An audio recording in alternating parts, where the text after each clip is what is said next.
Hi guys, today I want to show you how to make Hypnotic Techno Rumble or the sub to your production. Our final result will sound like this.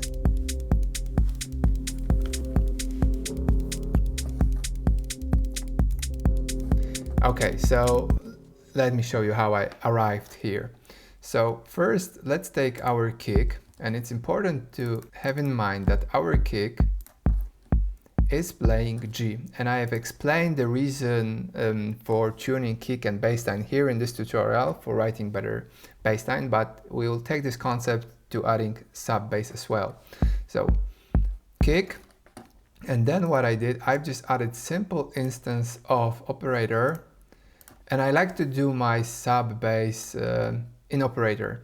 There are different techniques you can do it. You can do it with some toms, you can do it with bassline itself, which plays low notes, so you don't need a sub. But if you have a bassline which is playing something higher, like here we have this bass C kind of sound playing more in the low mids, I was thinking, yeah, like adding some sub would be nice. So I'm just having a basic operator playing sine wave, as you can see, and it plays sine wave, nothing fancy, and I'm having like 3 different clips here I was playing around. There are different, I would say, approaches. Like you can go for like this rumbly da da da da da da da kind of sound, or you can go for something like boom, boom, boom. So there is a kick and then boom, boom, boom, like some more sparse note, which I think creates kind of really nice effects. So for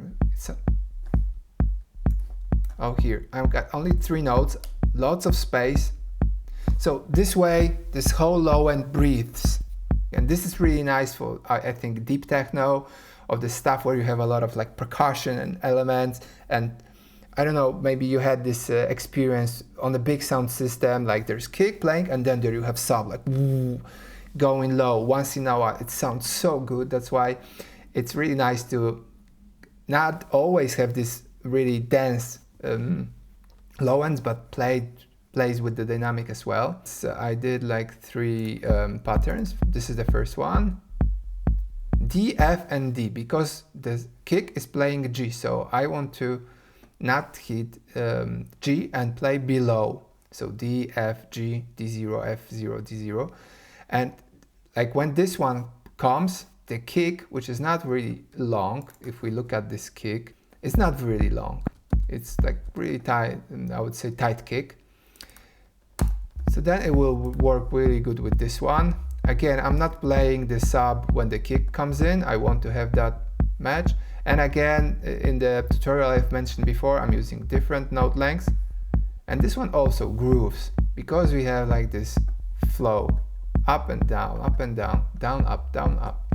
And there's third one, which is more like rumbly. And here the main technique would be to use different velocities, just to make different patterns and make this whole more dynamic, and maybe for even more interesting results, like looping it polymetric style. Yeah, what we can do more with this operator is add a bit of LFO. So we would have LFO modulating operator A, which is sine wave. And if we now it goes too much, it's too crazy. So maybe a bit, just a touch. It will really sound good on the low notes. No.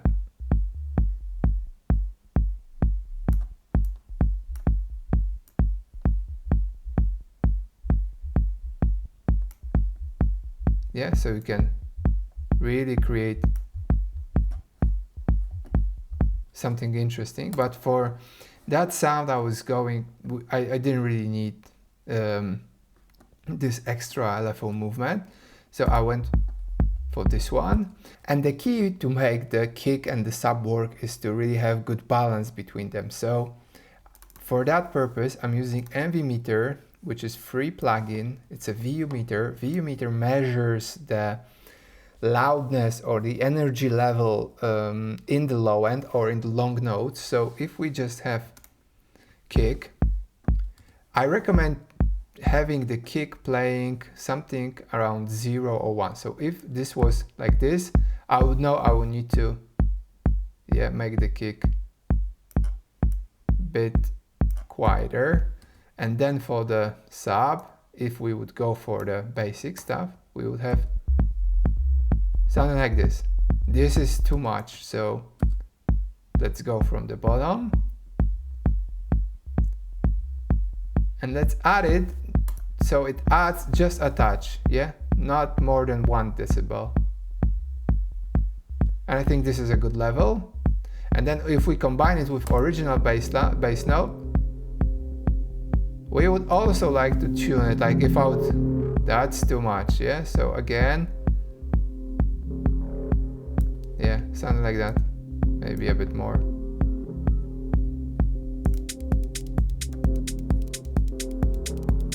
And to take it level further, we have additional layer here, which is made from wavetable. Also a simple patch, I just added, the first oscillator is complex, and this one, beaten filter, let's focus on this one. It plays note C and A sharp, so all again above the kick. And then on oscillator 2 I have basic shape here. And what's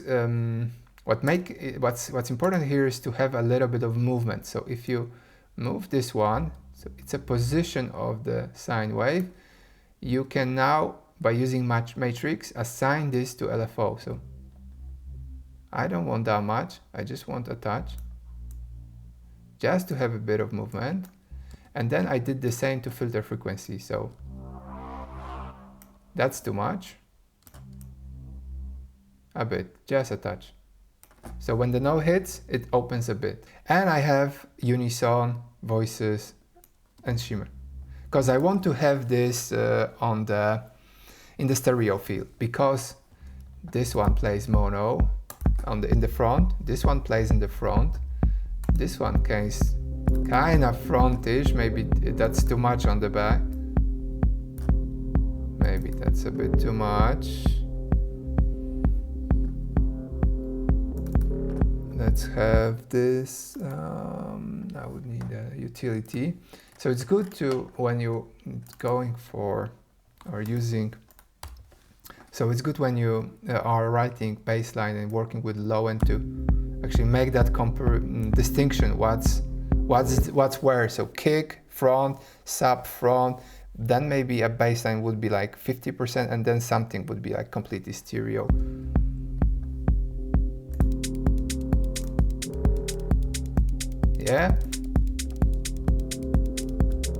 So it's a touch without the main sound. It just adds that movement in the stereo field. And to make it work, I'm using EQ8, and this EQ8 works in the mid-side mode, so you can change it here. And in the mid mode, I've cut it the lowest frequency, because all those frequencies are occupied by kick and operator and this bassline. So I don't want to have this interfering with my main sounds. But on the stereo, so here on the side actually, I have a bit of like emphasis on that sound, around like 130, 40. So this sound this way, it's let's turn it off. It's stereo already, but with this extra cut, I'm just making sure it doesn't interfere with my main stuff. So right now I think this works pretty well. Also, once again, when I'm adding anything in the low end, I'm checking this with the VU meter.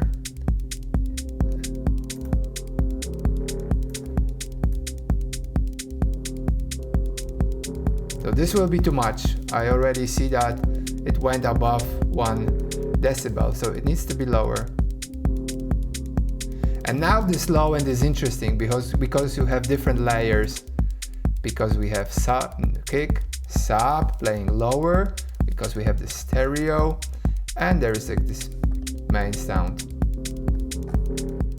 So that's it. I hope you've learned something interesting and valuable. If you have, give it a like, a subscribe, and check out the links in the description where you can find out how you can work with me more and expand your music production journey. Thank you. Till the next video. Bye.